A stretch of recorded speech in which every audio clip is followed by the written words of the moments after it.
Right, guys, welcome back to another episode of the Strong Life Podcast. This is your host, Zach Evanish, episode 483. This is going to be another Q&A from the Instagrams. If you're not following me on Instagram, we've got a couple accounts. We've got Z Evanish, that's my main account. Underground Strength Gym, you could keep up with what we're doing at the Underground. Get an idea of the training methods we implement. And for those of you that want more, we have Gladiator Built, Gladiator Strong. That's where we have our Training Road programs. And then also SSP Coaches on Instagram, which is where we have our two certifications, Underground Strength Coach and SSPC Cert. I'm not doing any kind of introduction today, but I am going to pull these questions. I saved them on my computer. And so let's see what we got here. Make these a little bit bigger. Okay. Good. All right. One of the coaches, Alexander, he went through the Underground Strength Coach certification, and I'd have to see what country he's from because English definitely not his first language, but I always recommend to coaches, first certification you do is the Underground Strength Coach certification. There's several bonuses in there. There's a business bonus about talking about building a six-figure training business. And then we have the training bonuses, which is the seminar I did with Matt Wenning. We just call it the Sports Performance Seminar. And also it is the Underground Strength System for combat athletes. And really it's for any athlete. You have all the strength training exercises we love to do, the GPP model, and the jump training, the power training. And so Alex says, after hearing and learning all the lessons from Underground Strength Coach, which tasks must I do to gain SSPC certificate? So we have two certifications, undergroundstrengthcert.com, that's what you went through, and then sspcoach.com, that's the strength and sports performance coach. What's the difference in the SSPC cert? It's just a lot more, I hate using the phrase speed and agility, but we have closed loop drills, speed and agility, open loop drills, a lot of game speed, a lot of medicine ball throwing, and a lot of power training, just kind of like the next step in what we do with the training of our athletes, how we get them from like a big base of general physical preparation, strength and power, and then that SSPC is more of like carving it and, souping up a big engine and building that horsepower and overall athleticism. So you just move into the next certification. All right, next question, funny question. Johnny says, what the heck is going on with all the drones? It is a real thing. Is it a real thing? And of course, my buddy Jonas DeFess, he says, same thing. Have you seen the drones? Let's take a sip of coffee. And I know I'm not supposed to slurp, but I'll do it anyway.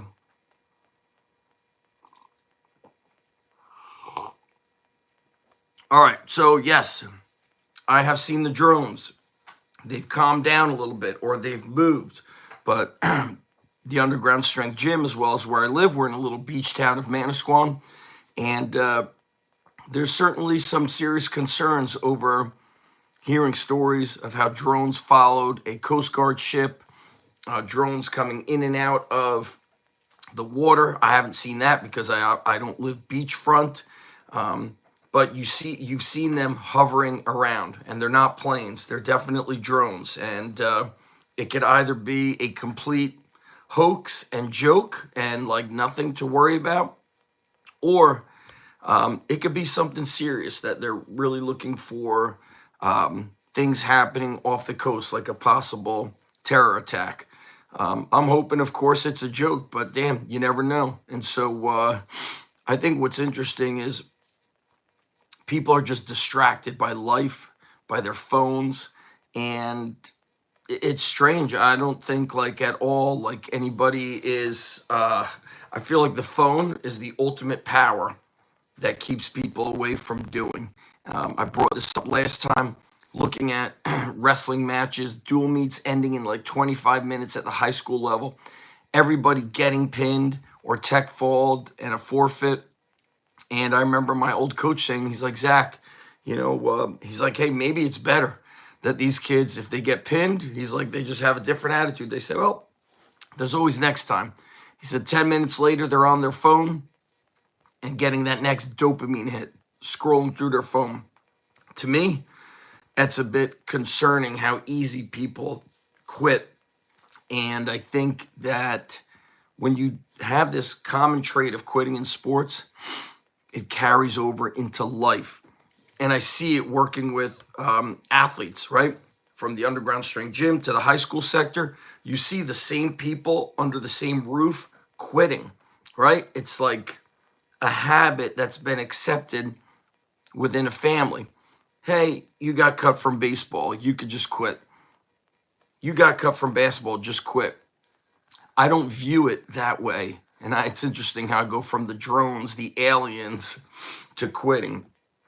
I view it as, okay, you got cut from the baseball team. Well, get into the weight room and train 5 days a week instead of twice a week. Literally 2.5 times your work ethic. That's number one.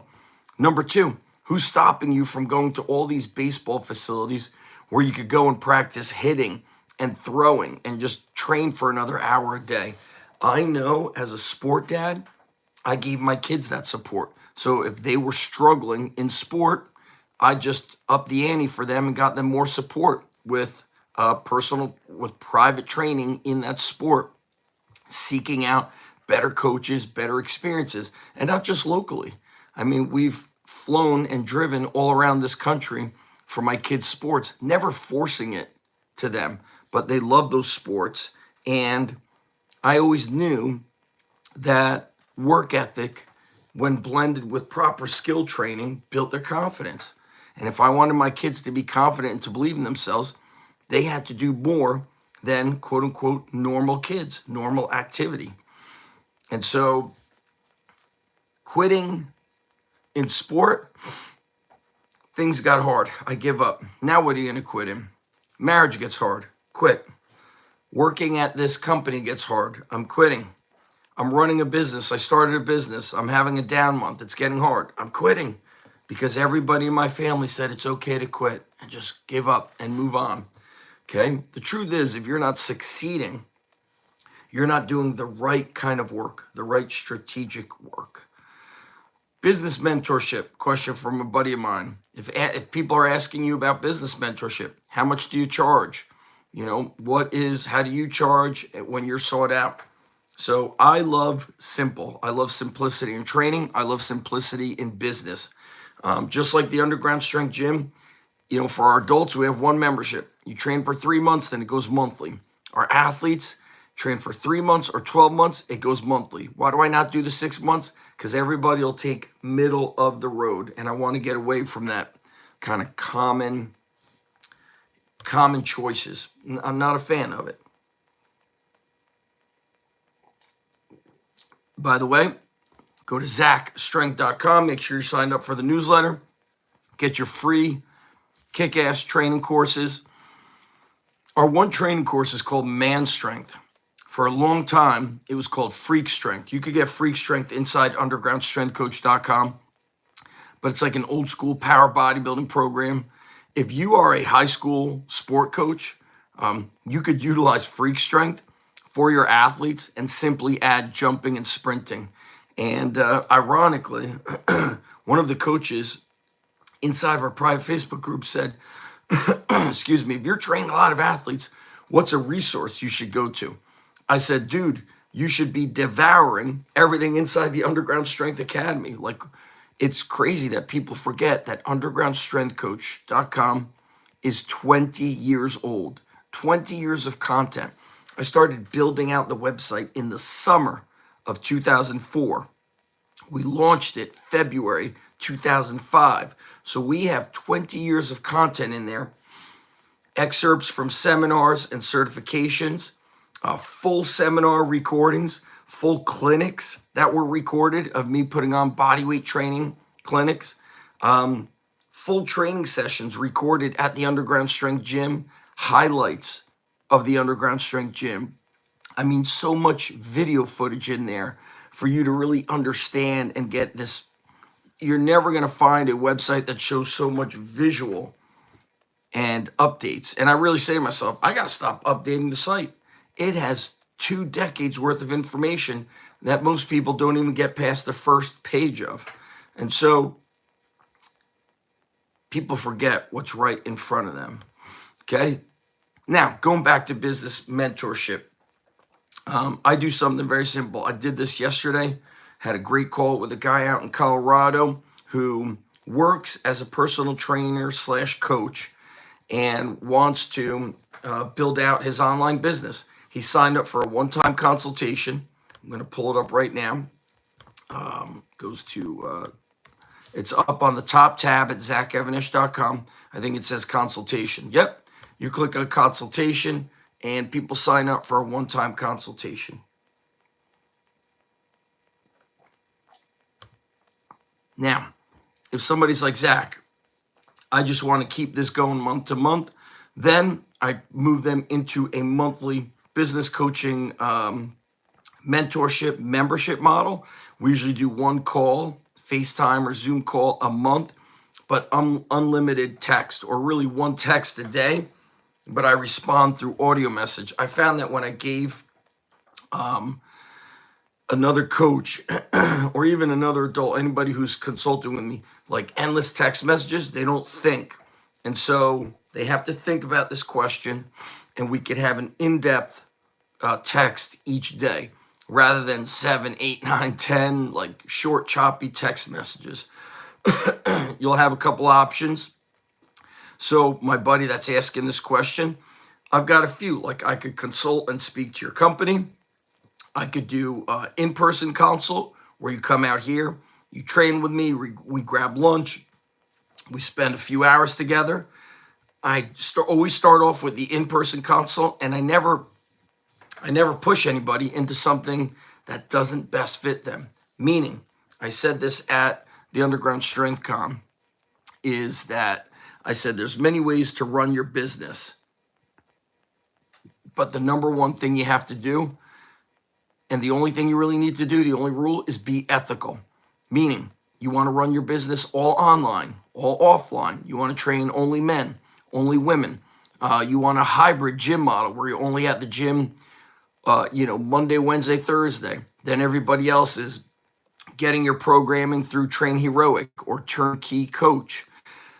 Turnkey Coach is what I recommended to my client yesterday because he's going to be doing one-on-one coaching. So at the end of the day, there's many models that work. I think the best model is one that fits your mindset, your personality, your lifestyle.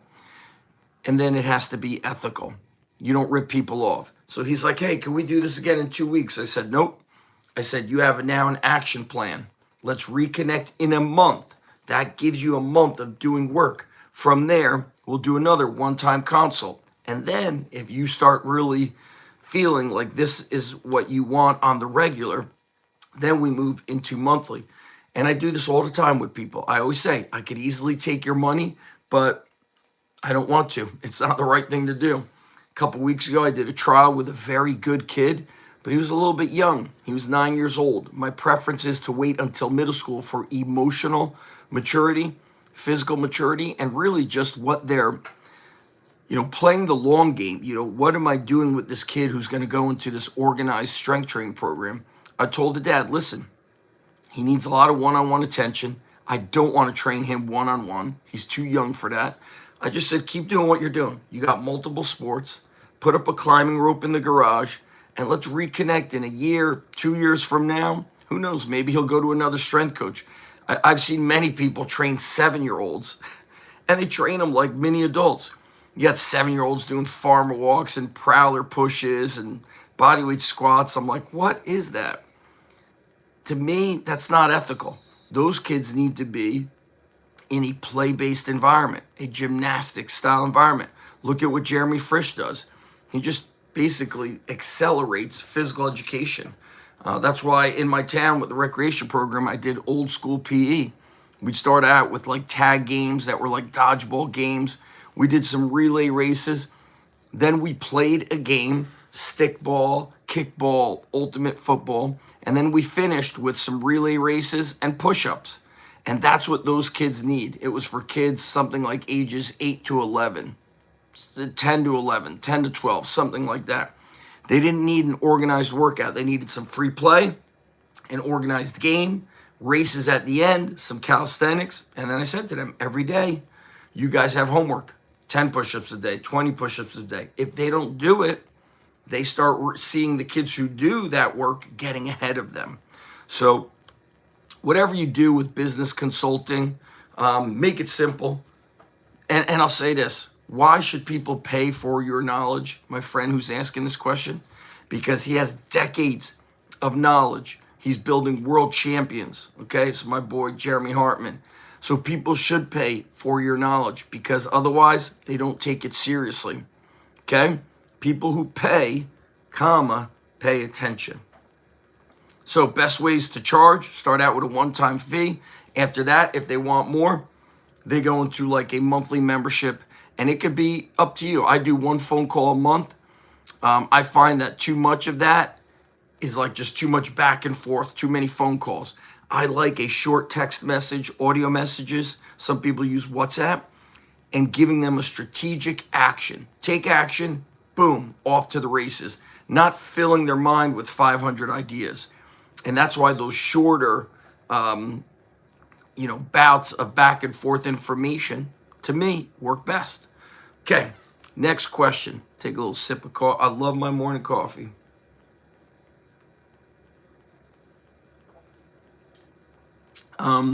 Used to be morning tea, but I've been going morning coffee for a while. I picked up this coffee from a coffee shop near my high school in Red Bank. It's called Coffee Corral. It's this little coffee shop.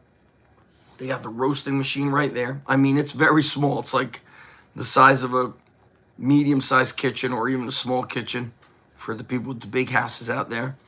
And then there's a big yard out back. But they make great coffee. And a lot of people say, shop local, shop local. A lot of people talk about it. Some people live it. Okay? I'm a believer in it. All right. Pete V. Besides the squat, deadlift, swings, what would be your number one leg exercise for BJJ guy over 40? I'm 49. I think that when you're getting to that age, the flexibility and mobility you need for jiu-jitsu, I would be focusing on unilateral exercises. Bulgarian split squat. And then I got 2 books on my desk. Okay, number 1, I'm reading an amazing book on the story of Richard Pop Soren. It's the first thing I read in the morning with some coffee.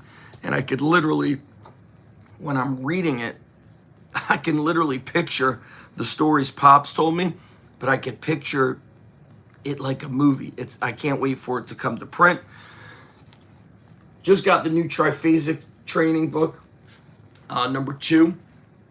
And of course, they talk about all the different parts of the foot, contralateral circuits. I mean, this is going to be amazing. Dang it, I can't wait to dig into this. But Cal Dietz popularized the split squat, and also the split squat with an active foot, aka floating heel. So step 1, you could do Bulgarian split squats with your front foot elevated. Put that front foot on a large bumper plate. Now you have an extended range of motion, and your back hip is getting a bigger stretch, and your front working leg is going through a deeper range of motion. Very good, not just for jiu-jitsu, but all sports. In fact, even though Pete said, hey, I'm over 40, I am training high school kids who can't do a bodyweight squat. I'm talking varsity athletes. They can't bend. And James the Thinker Smith, when I said this to him long ago, 15 years ago, he said, do you understand how pathetic that is? That means you struggle to sit on the toilet and take a shit. And then he walked away. And I was like, damn, we could fancify the wording all we want. Oh, your mobility, your ankle, your hips, your T-spine. He's like, dude, it's pathetic and embarrassing that the American athlete is, a varsity level athlete and cannot perform a bodyweight squat without crumbling over. What are we doing in physical education? Okay. What is happening or not happening at this athlete's house? What are these sports-specific coaches not doing? it's basketball, it's wrestling, it's baseball. You don't warm up athletes with squats, lunges, push-ups. You do not. And that's why we're getting these athletes that move like shit. Move like shit. Because people my age, in our 40s, have these businesses, okay? Not the underground, but I'm talking about like these sport businesses that promise these kids the world. Oh, you sign up for this soccer club, you're going to be a D1 athlete. Division 3 sports is friggin' hard. Forget about Division 1. So, single leg exercise variations. Active foot, which means the heel is off the ground. Floating heel means the foot is on the bumper plate, the ball of the foot, but not the heel. Those are going to be very good for your jiu-jitsu, or as they say, jiu-jitsu. So I wouldn't say it's number one, but I would say what is number one is that variety, having that open repertoire of different exercises. I would also say, I don't have this, I just don't have the room for it, getting a Nordic curl bench. And way back in the day, Sorenex had it. They called it a poor man's glute ham bench. I'm talking 20 plus years ago, they had that. And I remember seeing Westside Barbell videos, VHS tapes, and you'd see the poor man's glute ham bench in that corner. You see Adam Archuleta doing it in Freak of Strength video, which I had purchased on VHS way back in the day after having conversations with Buddy Morris when he was on Elite FTS, Coach X. Okay, next question. Last question.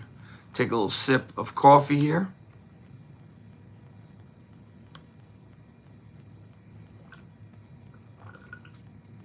All right, team. I keep it raw. I did no intro in this podcast, no fancy stuff. Kind of reminds me of early days underground. LH615 asks, training energy systems as a split. For example, on day 1, 0 to 30 seconds. Day 2, 30 seconds to 2 minutes. And then day 3. I can't really see the rest of that question. You could have energy specific workouts. But that being said, why, right? Why are we doing it?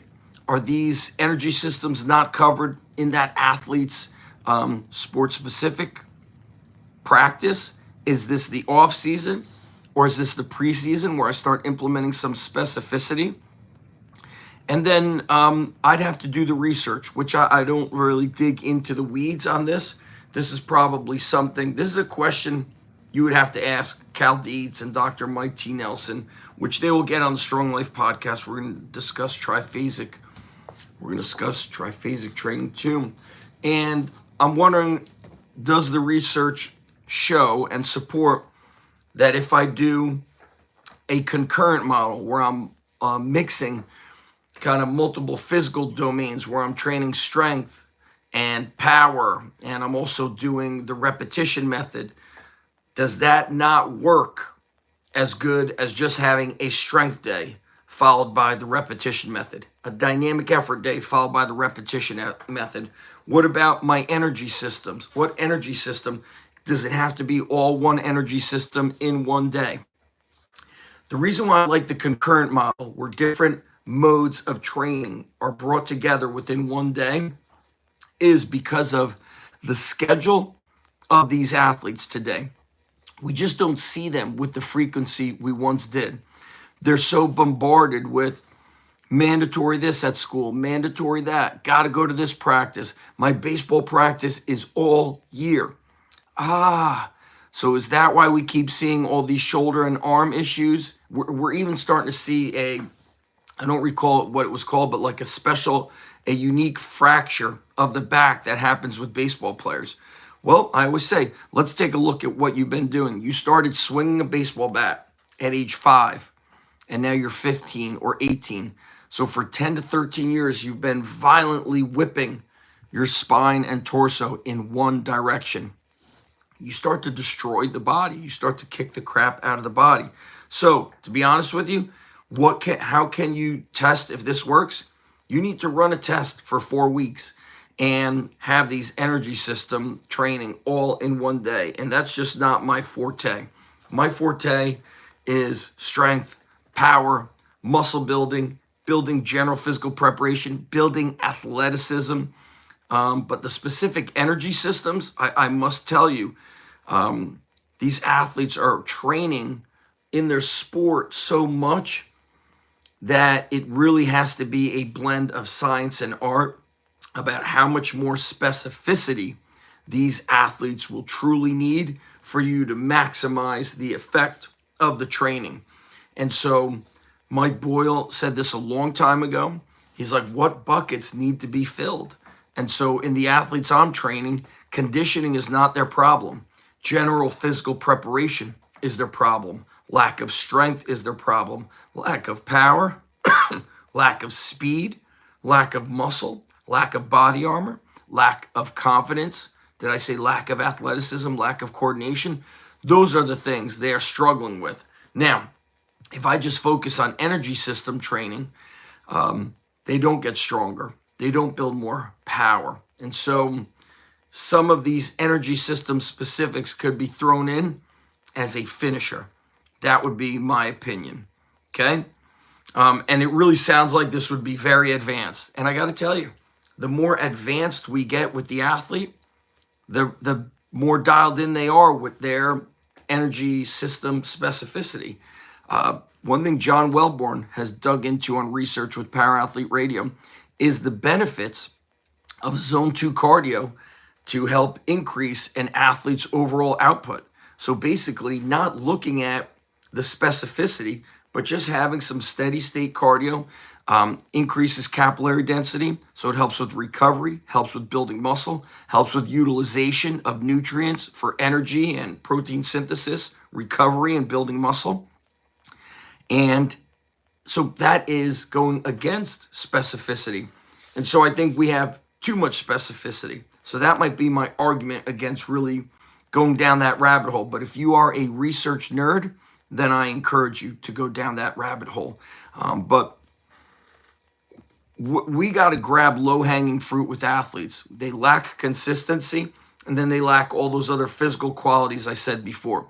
It has been a long time since I've seen an athlete who's really physically ready. And I'm going to share with you something that I posted on X, formerly known as Twitter. I posted this yesterday, and I want you to think about this. It's crazy to see what is happening in high school sports. I'm seeing wrestling matches. Most of them end in a pin in 90 seconds or less. Other matches are a tech fall or forfeit. A tech fall means 15-0, and usually a tech fall happens in 3 minutes. And then in other sports, varsity athletes can't do a full-range bodyweight squat. Big kids could deadlift 405, but cannot do one pull-up. To me, that's ass backwards. Why can't kids do pull-ups, but they could deadlift 405 and bench 275? It's horrible. Okay? Quick question here with somebody on X, because I said, hey, in-season athletes should train twice a week, 25 to 30 minutes. That has worked very good for us. During COVID, when my high school had half days, baseball would train after school about 2 to 4 hours before a game. And so this person says, let's see, they're a psychologist, dietitian. Wow, they're bowling, strength and conditioning coach. What's your view on priming sessions before the game? I think it works great. Some speed, some power. I remember baseball players, I'd warm them up. It would be like Bulgarian split squat, recline row, shoulder tap push-up, 1 round of 10, face pulls or pull-aparts for the shoulders. And then I would do something like kettlebell cleans for 5 reps, followed by lateral lunge for 5 reps, 2 to 3 sets of 5. Then they might do something like a chest support row or one-arm row for 2 sets of 6 to 8. Some med ball throwing, like lateral throw or med ball drop pass, coupled with a jump for low reps. And then they would do 1 or 2 sets of arms and be done. And they felt great. Let's see if there's any other questions here on training. I love when people ask questions. Somebody responded to that.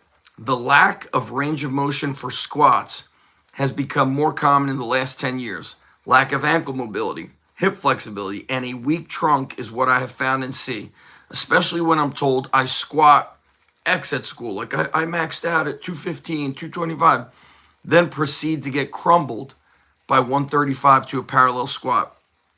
And I remember a kid saying to me at my school, I maxed out at school today at 365. I remember this at my Edison gym. I said, how? You're like barely, you don't even squat 275 here. In a week or 2 weeks, you've gained like, 50 to 75 pounds. Why? The allowing of a limited range of motion. That's really the problem there. So let's shut it down for now, guys. Head on over to zachstrength.com, get on the newsletter, and then linked below, I'm putting the resources, undergroundstrengthcoach.com. That's the academy. Both certifications are linked up below. If you're in the high school setting or you have less than 5 years experience, Underground Strength Coach certification is where you start. And if you've got more than 5 years experience of like living this day in and day out, you could go to the SSPC, but I really think the proper knowledge starts with Underground Strength. And by the way, we're looking at late February. It's not a definite SSPC certification in person at the Underground in Manasquan. But also that being said, to attend, you have to have already gone through the Underground Strength Coach online certification. Why? I want to be able to advance your knowledge at the cert. I don't want you showing up not knowing how to do a floor press, a trap bar deadlift, a kettlebell clean. I want you to understand program design. And so these are all things we got to do. I'm going to shut down YouTube Live right here. And we'll see you guys at zachstrength.com.